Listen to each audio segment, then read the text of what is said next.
শুভ সকাল বন্ধুরা, সবাই কেমন আছো? আশা করছি তোমরা সবাই খুব খুব ভালো আছো। নতুন একটা দিন, নতুন একটা সকাল নিয়ে চলে এসেছি আমি করুণা, আবার একটা নতুন ভিডিও নিয়ে। তো গাইস, স্কিপ না করে আজকের ভিডিওটা দেখতে থাকো। আজকে আমি সারাদিন কি করছি, কি পরিস্থিতিতে কোথায় যাব, সবটাই তোমাদের শেয়ার করব। তো সাথে থাকো, ভীষণ ভীষণ ভালো লাগবে আশা করছি। তো একটু স্কিপ করবে না, বারবারই বলি, একদম প্রথম লাইক দিয়ে একদম শুরু করে দেবে, আর একদম শেষে গিয়ে একটা গঠনমূলক কমেন্ট করে দেবে। তো আমার যেরকম নিয়ম প্রতিদিনের সকালবেলা ঘুম থেকে উঠেই আমি শুরু করে দিলাম আমার বিছানা পরিষ্কার করা। তো বিছানাটা পরিষ্কার করি আমি রোজই, জানো কেন। তার আগে কিন্তু আমি একটা নিয়ম পালন করি, যে নিয়মটা আমি তোমাদের বারবার শেয়ার করেছি, তো আজকে আর বলছি না। তো আজকে না রোদ উঠে গেছে, আসলে দেরি হয়ে গেছে, তোমাদের দাদাভাইও আজকে যায়নি, কারণ গতকাল রাতে সেই প্রিয় দাদাটার যে সুসাইড করে মারা গিয়েছিল, তার শেষ কাজটা কমপ্লিট করে তারপরে তোমাদের দাদাভাই রাতে ফিরেছে প্রায় 1:30টার সময়। তো তার জন্যে আর এসেও খুব কান্না করছিল, খায়নি, মানে কষ্ট হচ্ছিল, আমাদের খুবই কষ্ট হচ্ছিল। তো তারপরে ঘুমাতে ঘুমাতে অনেক রাত হয়ে গেছিলো, যার কারণে আর যায়নি। তা সেই জন্য দেরি হয়ে গেছে। দেরি হলে হবে কি, আমরা দুজনে মিলেই কাজটাকে করে নিলাম। তো দেখো জানলাগুলো ধুয়ে দিচ্ছি, ধুয়ে জানলার মানে প্রতিদিনই আমি জানলার এখানটায় ধুয়ে দিই, কারণ জানলার এখানে ধুয়ে দিলে না ফ্রেশ ফ্রেশ লাগে, একটা সুন্দর একটা হাওয়া আসে, খুব ভালো লাগে। এই গাছগুলো পুরো ধুয়ে দিলে তো আরও সুন্দর। তো তোমাদের দাদাভাই স্নান করে এসেছে, বললাম তুলসী গাছটা এখানে আছে, নিয়ে চলে যাও রোদে, কারণ গাছ কিন্তু তুলসী গাছ ছাওয়াতে একদমই হয় না, একটু রোদে রাখতেই হবে। তো তার জন্য রোদে এখন থাকুক কিছুদিন, পরে গাছটা ভালো হয়ে গেলে, আমি কিন্তু রথের দিনকে লাগিয়েছিলাম এই তুলসী গাছ দু জায়গায় লাগিয়েছিলাম। তারপরে চলে এসেছি ঘর মুছতে, বাইরে থেকে ফিনাইল দিয়ে নিয়েছি জলে, আর এখন দিয়ে দিলাম লবণ, আর দিয়ে দিচ্ছি ফটকরি বা ফিটকরি, যেটা বলো তোমরা। তো এটা দিয়ে ফিটকরি দিয়ে কিন্তু মানে ঘর মুছলে না ভীষণ ভীষণ একটা পজিটিভ দিক বা পজিটিভ মানে এনার্জি ফিল করা যাবে, বা নেগেটিভগুলোকে দূর করে আমাদের সংসারে পজিটিভ দিকগুলো ফিরে আসবে, সংসারের মঙ্গল হবে। আর আমরা তো প্রত্যেকেই চাই যে আমাদের সংসারে মঙ্গল হোক, ভালো থাকতে আমরা কে না চাই, প্রত্যেকে চাই।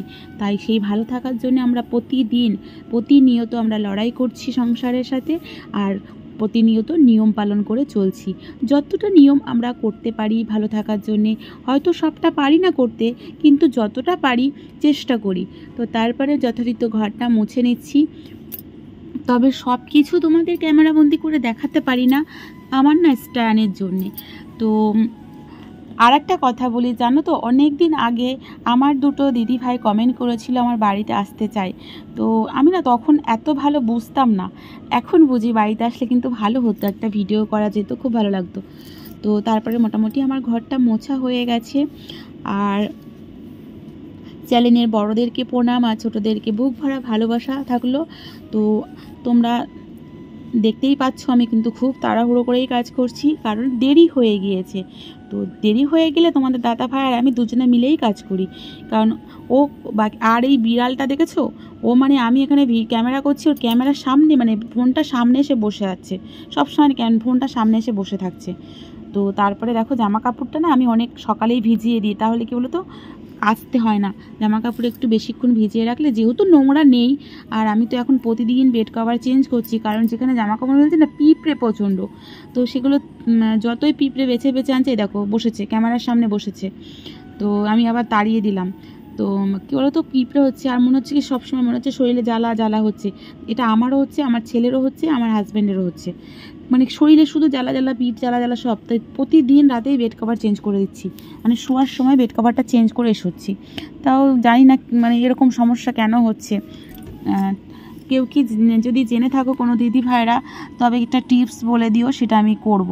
তো মোটামুটি আমার জামা কাপড়টা কাচা হয়ে গেছে, আর আজকে আমি তোমাদের দাদা ভাইকে বলেছি আমাকে একটা স্ট্যান্ড কিনে এনে দিতে। স্ট্যান্ড কিনে এনে দিলে না খুব ভালো হয়। আর বিড়ালটা সত্যিই ভীষণ বিরক্ত করছে, মানে আমি ওখানে কাজ করছি, ও আমার ফোনের সামনে বসে আসছে, যতবার তারা করছি ততবার। আমি এখন মাছ টাছ ধুচ্ছি না, তবুও আর আজকে জানো তো একটা খুব মজার ব্যাপার হবে, মানে আমরা কিছু রান্না করব, আমার দাওরা কিছু রান্না করবে, রান্না করে এক জায়গায় নিয়ে খাওয়া দাওয়া হবে। সেটা আমাদের বাড়িতেও হতে পারে বা ওদের বাড়িতে, তো যত সম্ভব আমাদের বাড়িতে হবে না, আমাদের বাড়িতে একটু জায়গার শর্ট, সেজন্যে। তো দেখা যাক কতটা কি করা যায়। তো এটা কাকিমার গামলা ছিল, সেটা সরিয়ে দিলাম। ওই দেখো, দেখেছো আবার এসে বসেছে, দেখেছো? আর ওর বাচ্চা আছে জানো তো, 3টে বাচ্চা আছে। তারপরে আমি আর মানে একটু কমফর্ট দেবো। আর এখন একটু সংসারের সমস্যা চলছে বলে তো কমফর্টের কৌটো আনিনি, তোমাদের দাদাভাই প্যাকেট নিয়ে এসছে। আর আমি না কমফর্ট ব্যবহার না করলে যেন আমার ভালোই লাগে না। তারপরে জামা কাপড় কাচার পরে এই যে মেলে দিচ্ছি, এইখানে পিঁপড়ে প্রচণ্ড, তো এখানটা জলটা ঝরে গেলেই ছাদে দিয়ে আসবো। আর লাল লাল পিঁপড়ে, একটা কামড়ালেই যেন শরীরটা কেমন জ্বালা জ্বালা হয়।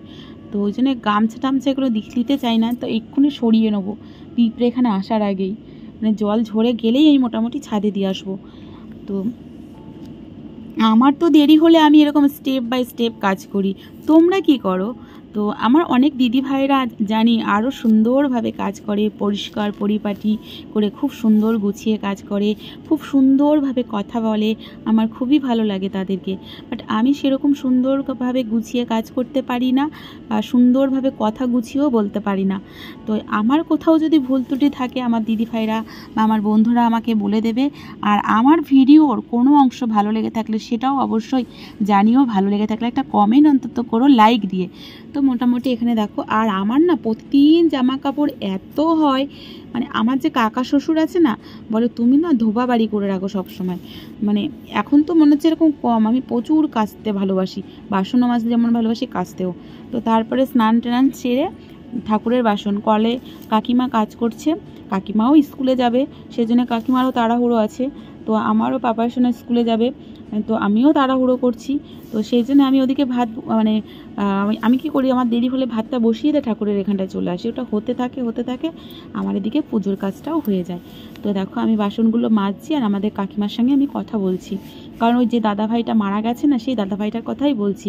আমি একদম ভুলতে পারছি না, আমার সাথে তার রক্তের সম্পর্ক নেই, আমার সাথে তার আত্মার সম্পর্ক নেই, আত্মীয়তার সম্পর্ক নেই, তবে তার থেকেও বেশি সম্পর্কে উনি জড়িয়ে আমাদের সাথে।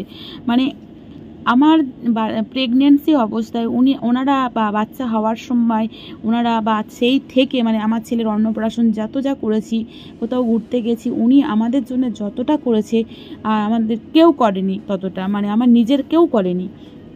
আমার যে বাচ্চা হয়েছে দিদি ভাই, যেন সেই গল্প করলে তোমরা কষ্ট পাবে। আমার যখন বাচ্চা হয় আমি একা, মানে প্রথম মা হয়েছি, সেই মা হওয়ার, আমার মা অপারেশন হয়েছিল, আর আমার মা এমনিতে অসুস্থ, আমার কিছু করতে পারতো না।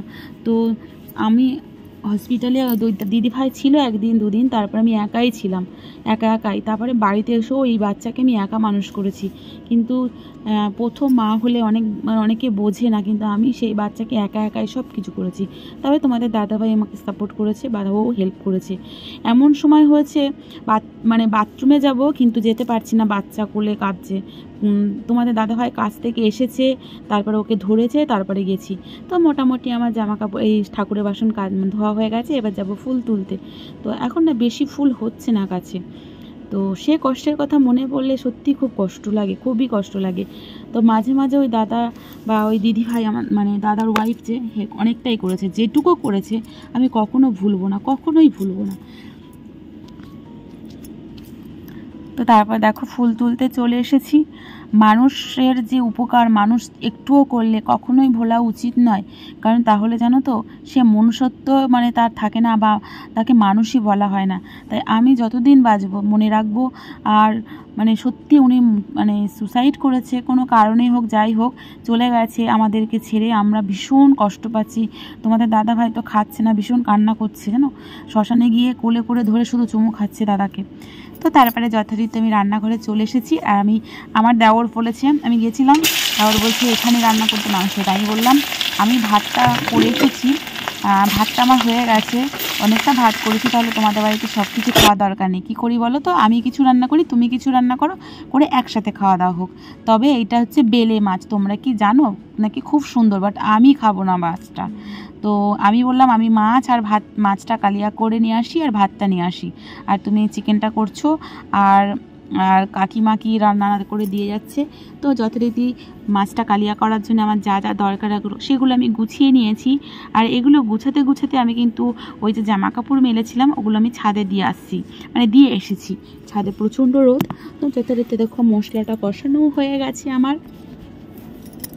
আর সব দিদিভাইদের বলবো, বন্ধুদের বলবো, তোমরা যে সুন্দর সুন্দর কমেন্ট করো না, আমার খুব ভালো লাগে। তোমাদের কমেন্টগুলো দেখলে জানো তো ভিডিও করার আগ্রহ আমার জন্য আরও দ্বিগুণ বেড়ে যায়। তো মোটামুটি দেখো কতটা মাছ রান্না করছি। আমি কিন্তু আজকে মাছও খাবো না, মাংসও খাবো না, তাহলে আমি যোগ দেবো ওদের সাথে। আনন্দটাই যথারীতি। তা দেখো ফাইনাল লুক। এটা মাছের কেমন লেগেছে অবশ্যই জানিও। আর বেলে মাছ কে কে খাও আর কে কে খাও না সেটাও জানিও। তো দেখো চলে এসেছি, তোমাদের দাদাভাই ভাত পরিবেশন করছে। এই দেখো সেই দেওরের বাড়িতে চলে এসেছি। তো আজকে দেওরের মানে আমার জায়ের হচ্ছে একাদশীর পরের দিন ও নিরামিষ খাবে, তাই ও এখানে বসবে না, আমরা জাস্ট এমনি বসবো, দুই মানে ভাই খাবে আর আমরা শুধু দুজনে বসে গল্প করব। আর এই দেখো আইটেম স্যালাড নিয়ে নিয়েছে, এই যে আমি টিফিন বাড়িতে করে তরকারি নিয়ে এসেছি, ভাত নিয়ে এসেছি, আর এই যে কাকিমা তরকারি পাঠিয়েছে, আর ওই হচ্ছে চিকেন। তো মোটামুটি ভিডিওটা কেমন লেগেছে অবশ্যই জানিও। টাটা, গুড ইভিনিং, জয় রাধে মা।